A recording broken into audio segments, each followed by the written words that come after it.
మంచిదైంది, నువ్వే స్వయంగా చెప్పావు ఈ నేరం చేయటానికి స్వామీజీ నిన్ను రెచ్చగొట్టాడని. సరే, ఇప్పుడు నీ ఈ జైలు యాత్రలో నీతో పాటు స్వామీజీ కూడా ఉంటాడు. కెప్టెన్ గారు వినండి, దయచేసి అలా చేయకండి. కెప్టెన్ గారు నా మాట వినండి.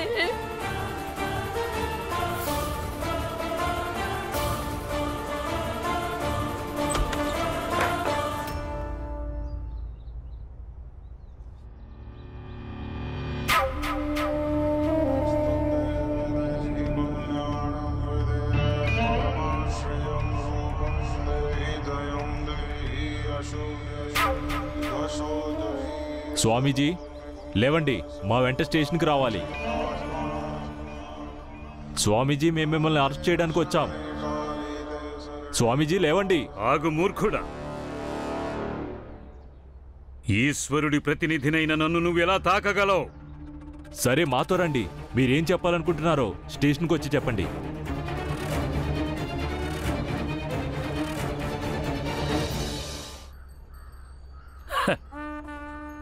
ఒక విషయం నాకు సంతోషాన్నిచ్చింది. ఆ చిన్న జాతి వాళ్ళు వాళ్ళ స్థాయిని తెలుసుకుని మర్యాదగా బయట నిలబడ్డారు.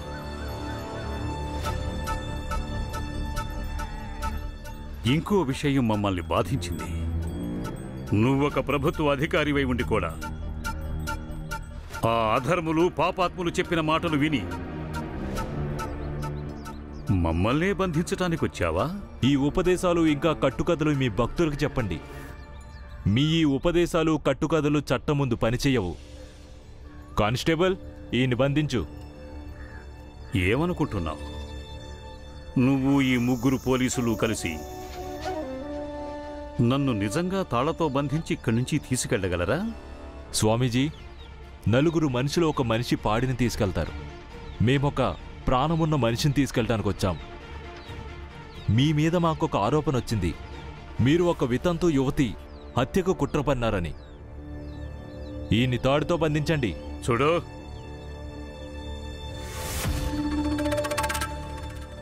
మేము ఒంటరిగా లేము. ఈశ్వరుడు మాకు తోడున్నాడు. ఈశ్వరుడిని నమ్మి కొలిచేవాళ్ళు ఇంతమంది భక్తులు మాకు తోడున్నారు. మరి ఎంతమంది చేతులు బంధించగలవు నువ్వు? సోదరులారా, మనం మన స్వామిని ఇక్కడి నుంచి తీసుకెళ్ళనివ్వద్దు. మా స్వామీజీని ఎవరు తీసుకెళ్లడానికి వీల్లేదు. స్వామిని బంధించి తీసుకెళ్తే మేము ఊరుకోం. మా స్వామి మీద ఎవరు చేయి వేయడానికి వీల్లేదు.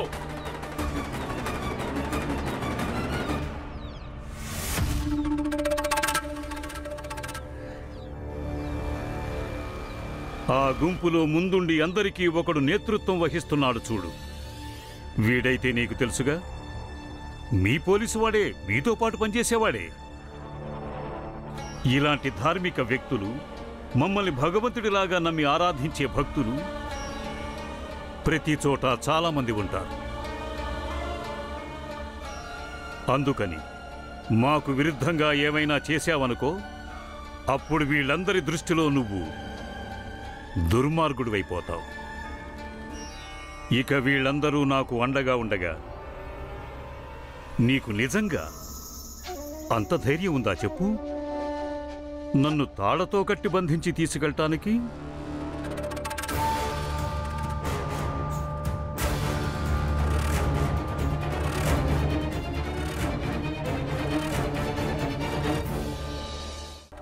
ఇదే దౌర్భాగ్యం అంటే.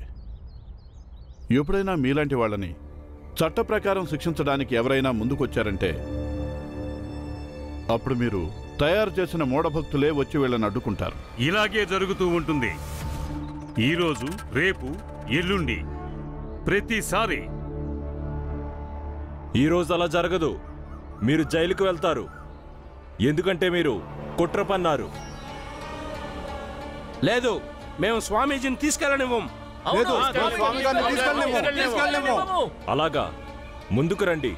వచ్చి చెప్పండి మీలో ఎవరెవరు స్వామీజీని కాపాడాలనుకుంటున్నారో. ఆఫీసర్ గారు, భూమి తల్లకిందులైనా సరే మేము మా స్వామిని ఇక్కడి నుంచి తీసుకెళ్ళనివ్వం. ఎందుకంటే స్వామిని బంధించడం మా ధర్మాన్ని, సంస్కృతిని బంధించినట్లు అవుతుంది. చట్టం చేసే పనికి అడ్డుపడ్డారంటే మిమ్మల్ని అందరినీ అరెస్ట్ చేస్తాను. తాడుతో కట్టేయండి ఇన్ని.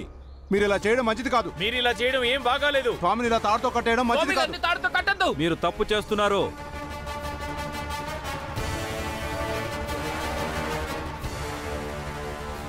ఆగండి. ఆగండి పోలీసు ద్వారా. మీరు గనక స్వామి గారిని బంధించి తీసుకెళ్తే మేమందరం ఇప్పుడే ఇక్కడ ఆత్మహత్య చేసుకుంటాం. సార్, ఒకవేళ వీళ్ళందరూ కనుక ఆత్మహత్య చేసుకుంటే సమస్య చాలా పెద్దదైపోతుంది సార్. వీళ్ళందరికీ స్వామి గారి మీద ఎంత భక్తి ఉందంటే వీళ్ళు ప్రాణాలు కూడా త్యాగం చేస్తారు. చూద్దాం, తీసుకుపదండి స్వామీజీని. చూడండి, మేము స్వామిని తీసుకెళ్ళలేము. మీరు మా స్వామిని మీరు తీసుకెళ్ళడానికి చాలా వీల్లేదు. తప్పు చేస్తున్నారు.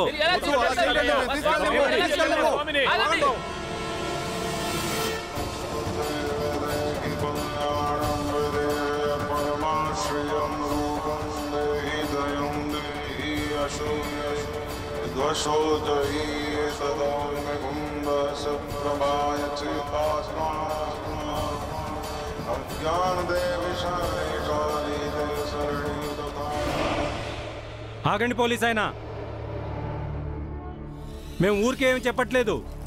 ఇప్పుడు మేము నిజంగానే మమ్మల్ని మేము తగలబెట్టుకుంటాం. ఒకరి తర్వాత ఒకరు తేల్చుకోండి.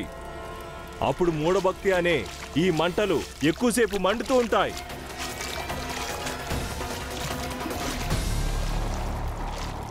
మీరెందుకు మీ ప్రాణాల్ని ప్రమాదంలోకి నెట్టుకుంటున్నారు? ఏ భీమరావు, మోయ్! మా స్వామి మీ నేరస్తుడు కాదు.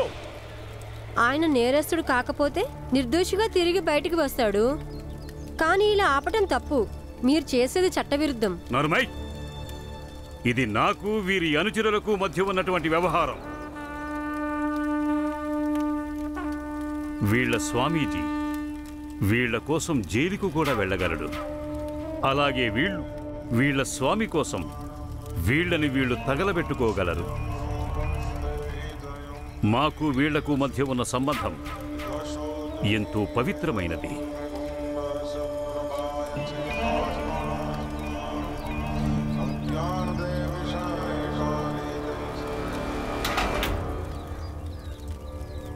పోలీస్ దొరా, ఇక్కడి నుంచి మీరు మా స్వామిని తీసుకొని ఒక్క అడుగు ముందుకేసినా సరే మేమందరం ఒకరి తర్వాత ఒకరం మమ్మల్ని మేము తగలబెట్టుకుంటాం. అప్పుడు మీరు చెప్పినట్లుగానే మా అందరి భక్తి మంటలు ఎక్కువ సమయం దాకా వెలుగుతూ ఉంటాయి.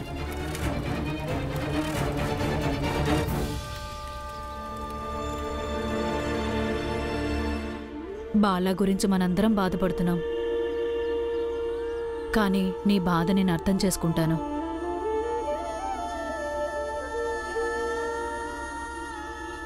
నాకేం అర్థం కావట్లేదు వదినా. ఇప్పుడేం చేయాలో, ఎలా నచ్చ చెప్పాలో ఈ పిల్లాడికి. వాడు ఏదైతే ఊహించుకున్నాడో, వాడి మనసులో ఏదైతే భావం కలుగుతుందో అది సంభవం కాదని ఈ సమాజం ఈ విషయాన్ని ఎప్పటికీ అంగీకరించదో.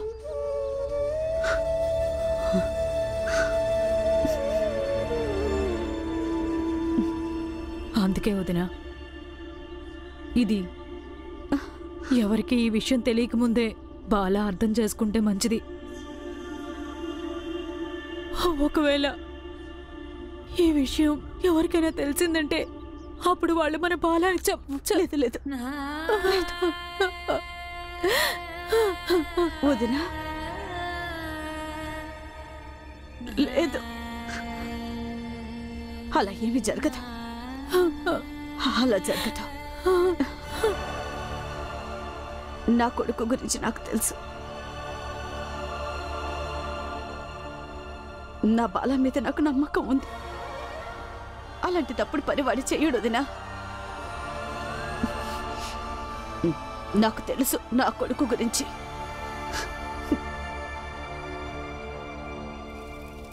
ఓ పోలీస్ దొరా,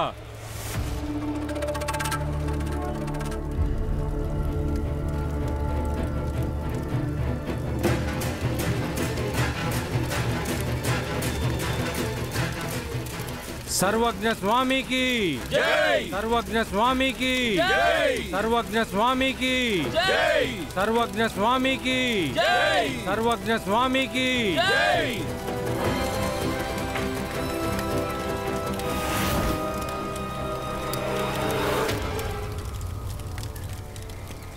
సర్వజ్ఞ స్వామికి జై! సర్వజ్ఞ స్వామికి జై! సర్వజ్ఞ స్వామికి జై!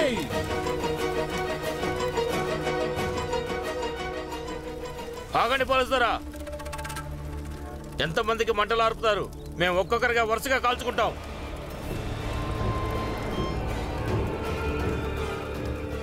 ఆలోచించుకో పోలీస్. నిజంగా ఇదే జరిగితే ఈ సామూహిక ఆత్మహత్యలకు పూర్తి బాధ్యుడవు నువ్వే అవుతావు. మత నేరస్తుల్ని ఈ సమాజం ఎప్పటికీ క్షమించనే క్షమించదు. నువ్వు ఇలా అనుకుంటున్నావా? ఈ భక్తులందరూ ఉత్తిత్తిగా బెదిరిస్తున్నారని? కానీ నీకిప్పుడు నమ్మకం కలిగే ఉంటుంది. అయినా కూడా వీళ్ల విశ్వాసంలో ఎంత తెగింపు ఉందో దాన్ని నువ్వు పరీక్షించి చూడాలనుకుంటే తీసుకెళ్ళు నన్ను ఇక్కడి నుంచి. మీ జైలుని మేము మా ఆశ్రమంగా మార్చుకుంటాం. కానీ వీళ్ళందరూ నీ పోలీస్ స్టేషన్ని శ్మశానంగా మార్చేస్తారు. అందుకని నేను చెప్పినట్టు చెయ్యి. ఎవడైతే తన కూతుర్ని చంపటానికి ప్రయత్నం చేశాడో వాణ్ణి బంధించి తీసుకెళ్ళు. అప్పుడు నీ కర్తవ్య పాలన జరుగుతుంది. ఇంకా మతద్రోహివి అనిపించుకోవు.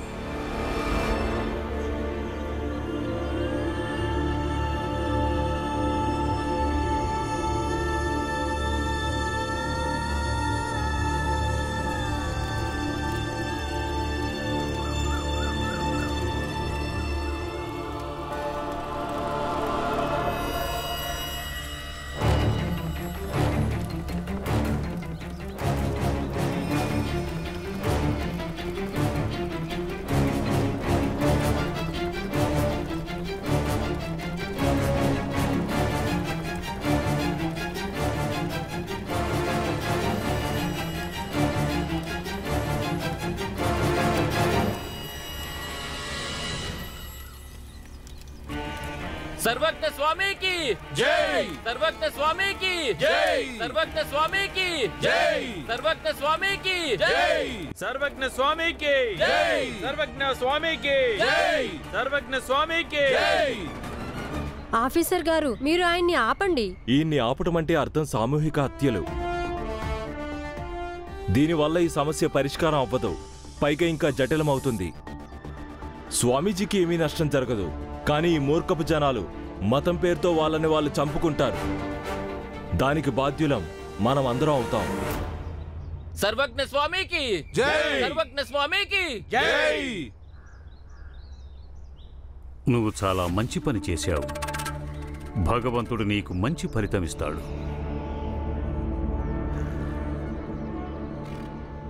సిపాయిలు, తీసుకురండి అతన్ని. నా భర్తను వదిలేయండి కెప్టెన్ గారు, నా మాట వినండి.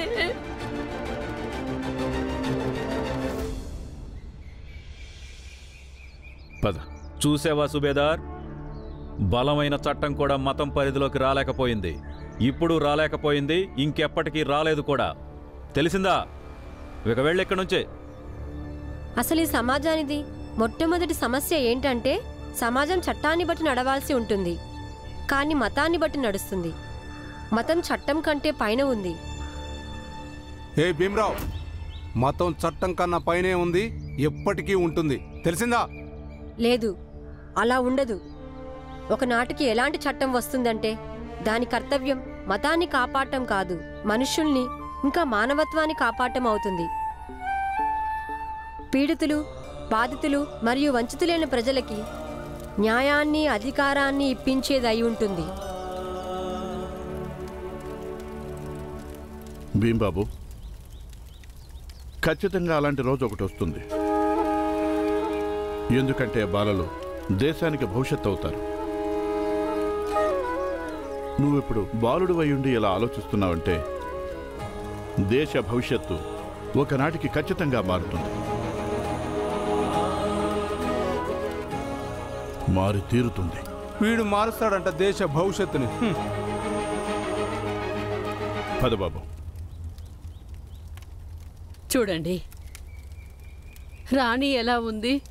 మీకు హఠాత్తుగా ఆమె గురించి ఎందుకు దిగులు కలిగింది?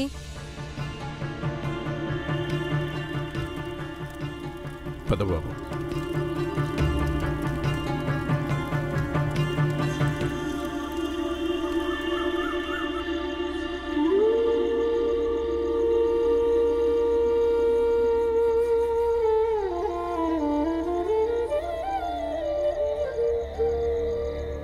మేము బాధితురాలి వాంగ్మూలం తీసుకోవాలి.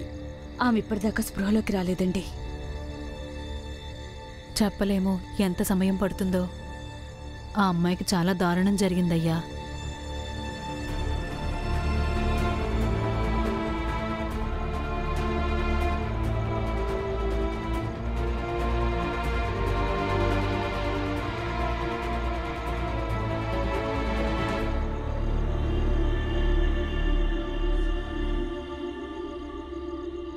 సంతోష్ అమ్మా, ఈమెకు స్పృహ వచ్చింది.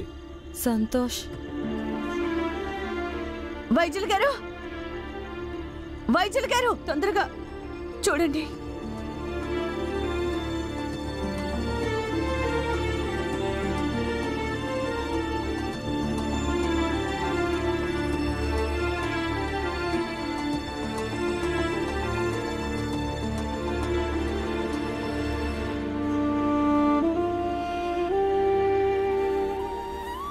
జాగ్రత్త, వద్దు, పడుకునే ఉండు. ఈ సంతోష్ ఏమైపోయాడు?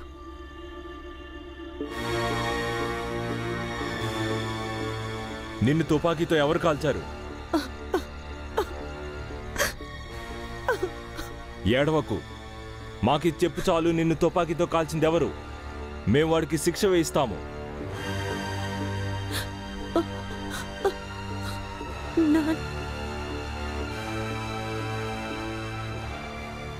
నాన్న, మా నాన్నే. అతనితో పాటు ఇంకా ఎవరెవరున్నారు? గ్రామస్తులున్నారు.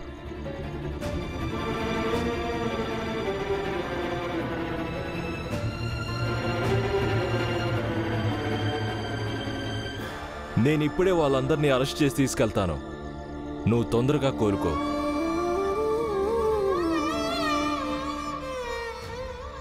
మీరు చింతించాల్సిన పనేమీ లేదు. మీరు ఏమైనా ఇంటికి తీసుకెళ్ళొచ్చు. సరే భీమాబాయ్, నేను ఏర్పాట్లు చేస్తాను. నేను స్పృహలో లేనప్పుడు అది మా అమ్మ నాన్న ఎవరైనా నన్ను చూడ్డానికి వచ్చారా?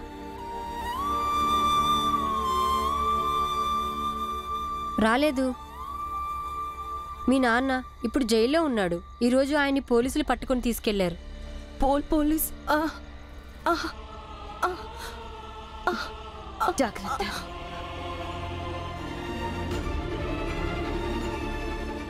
పోలీసులు పట్టుకెళ్ళి మాత్రం ఏం చేస్తారు? ఇంతకు ముందు నన్ను ప్రేమగా చూసుకున్న మా నాన్నని వాళ్ళు నాకు తిరిగి ఇవ్వలేరు కదా.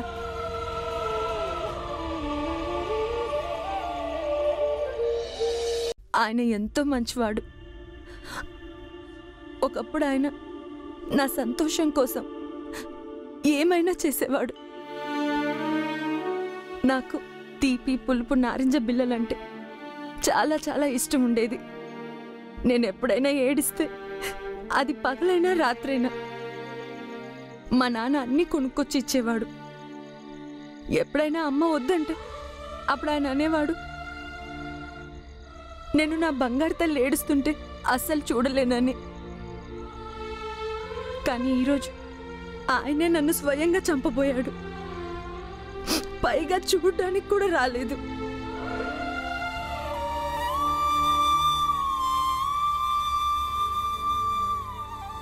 వాళ్ళిద్దరూ కలిసి మంచి పని చేశారు. ఈరోజు నన్ను చంపబోయి వాళ్ళకి నాకు ఉన్న రుణం మొత్తం ప్రేమ, అభిమానం అవన్నీ తీరిపోయాయి. లేదు, అలా అనుకోవద్దు. వాళ్ళకి మీ మీద ప్రేమ లేని మాట నిజం కాకపోవచ్చు. ప్రతి తల్లిదండ్రులు తమ బిడ్డల్ని ప్రేమిస్తారు. కానీ సామాజిక ఒత్తిళ్ల కారణంగా వాళ్ళు తల్లిదండ్రుల కంటే ఎక్కువగా సమాజంలో భాగమైపోతారు. ప్రేమ ఉన్నప్పటికీ తప్పు చేస్తూ ఉంటారు.